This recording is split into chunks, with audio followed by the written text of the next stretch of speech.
I spent a year of my life working on a piece of comedy, starting with a raw idea no one liked. Don't do that bit again, it's creepy. What the fuck? No one likes this at all. And slowly turning it into something everyone could relate to. Some trash. So good. It's beautiful. That joke has gotten so much better. Oh,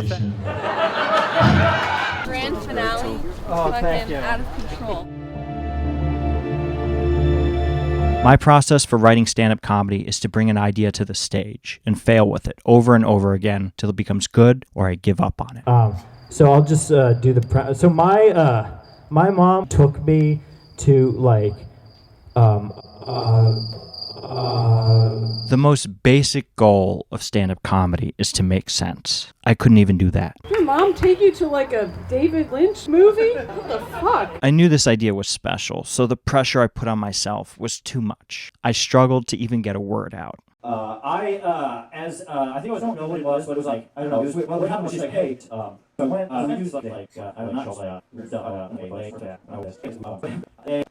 it was sweet. That was a great story, guys. Especially when talking about sex, an important part of this bit. Guys, when you see like a girl, this is how you be sexy,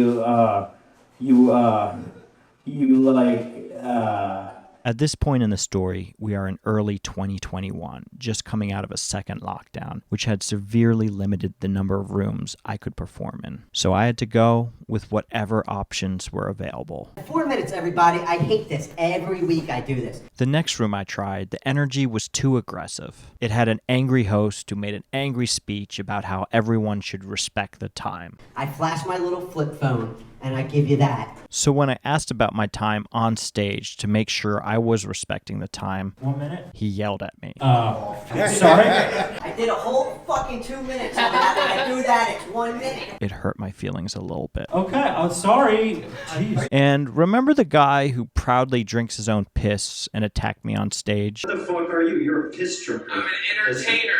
Yes. Well, he was running sound. Also, whenever I mentioned sensitive subjects, Vagina, clitoris, cornhole, vagina, clitoris, vagina, clitoris, vagina. they wooed and cackled like a bunch of frat boys.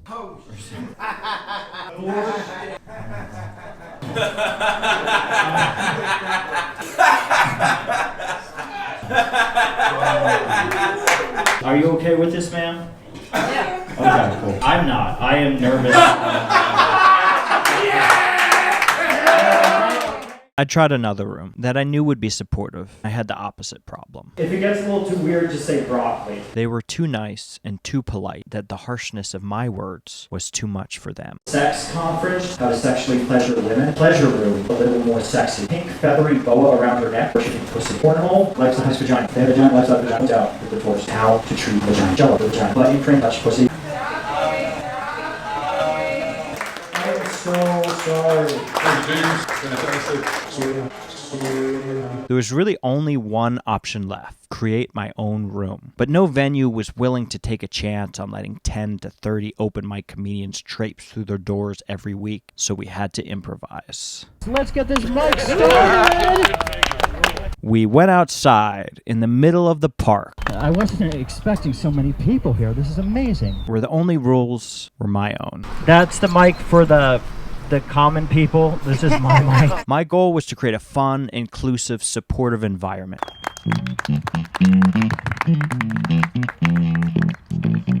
So when someone who didn't fit the category showed up, I had to set the tone right away.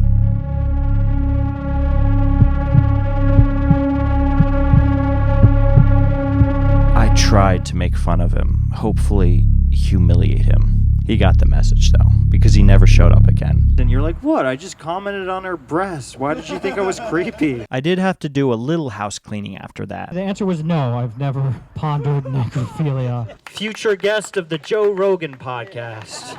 I like it when a lot of like straight guys, they're like, what is the craziest premise I could think of?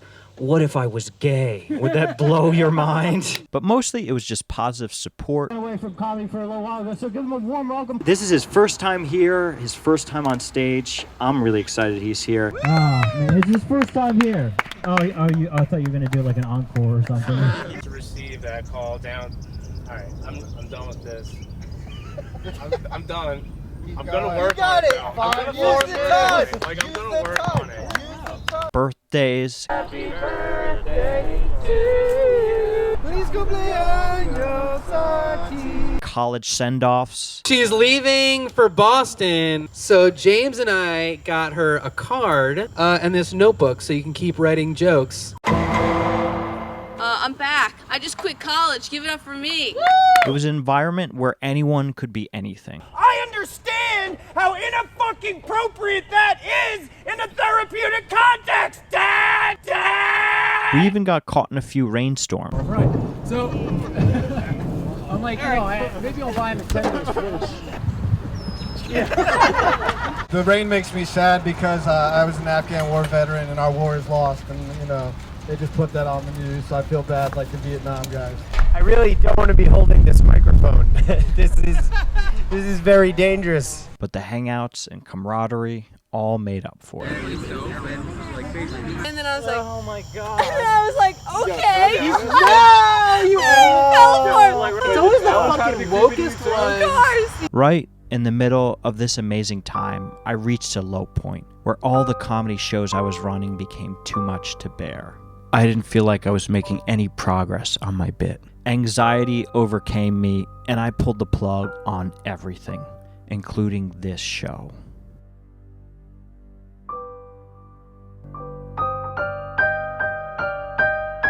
I was in an unhappy place and did a lot of thinking and realized that this mic had brought me so much happiness, it was silly not to keep it going. It was just hosting it that brought me a lot of anxiety. I could easily fix that by getting someone else to host. So, I unpulled the plug. And immediately, with a new guest host in place, I had a set that made me so glad I hadn't given any of this up. When I was 18 years old, my parents separated. When your mom asks you to go to a seminar that teaches you how to pleasure women, you say no. No matter how badly you need the information, you say no. And then I went home having learned absolutely nothing. I've denied any existence of this ever happening for 10 years. It took my parents getting back together for me to have the emotional strength to talk about this. Thank you guys, it's my time. Grand finale. Oh, thank you. Out of control. Oh, good. That joke has gotten so much better. Oh, thanks. I've been working on it wherever I can, but like you can't work on it in many places. I got back to work and started making progress faster than I had ever before. What he's missing. You're the greatest thing. Come up with some pretty funny ways. And then go up to her and be like, that last guy. I was gaining momentum and starting to feel good about myself. And then Thank you. Don't do that bit again. It was creepy. I don't love unsolicited advice. I start doubting myself. Is that creepy though? Because I'm not used to stuff. I'm all good. And justifying. It's how naive it is. And And the apologizing that goes along with it. yeah, you're right. I should do more apologizing. I don't know why they had to say that. It really threw me off. Sometimes the grind of comedy can be really isolating. It can be easy to forget what's important. I like to think that there are two truths in stand-up comedy. My own. Do I believe in what I'm doing, both ethically and creatively? I do. And the audience's. Do they like it? The audience is a very important part of stand-up comedy. Time to take this bit out of the open mics into a show with an audience and get their feedback. I would get this opportunity the very next week. An improv team had invited me to do stand-up comedy on their show in a very large hipster brewery. This would prove to be problematic as the acoustics were horrible. I watched the improv team before me struggle mightily, as no one could hear them. If it started going badly, I was going to bail as soon as I could. But I also had a weapon the improv teams didn't. A microphone and a speaker. Yes! I came out of the gates, guns blazing. And you know what I learned? Thank you! Speaking as fast as possible, not giving the audience a chance to breathe or turn their attention on anything else. Suck balls! That's what confident I say. And it was working. I could feel my confidence grow and grow. There wasn't a shot of bailing now. When I got to my special bit I had been laboring on for so long, Let me tell you a story When I was 18 years old, I heard the laughs get louder. no matter how badly you need the information, They liked it. They liked it for the full 7 minutes. that guy doesn't deserve you. He's a piece of shit. You're a goddess. Guys, thanks for my time. Give it up for your host, Brandon!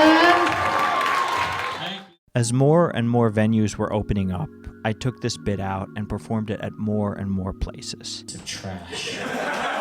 And comedians were giving me their opinion. So good. It's beautiful. One comedian told me he liked the bit. Another comedian cut him off and said that he had already told me that he liked the bit yesterday. And he had. Another comedian told me she couldn't stop thinking about the bit and that she had discussed it with several other comedians at one of her shows. People were starting to see what I had seen in this idea so many months ago.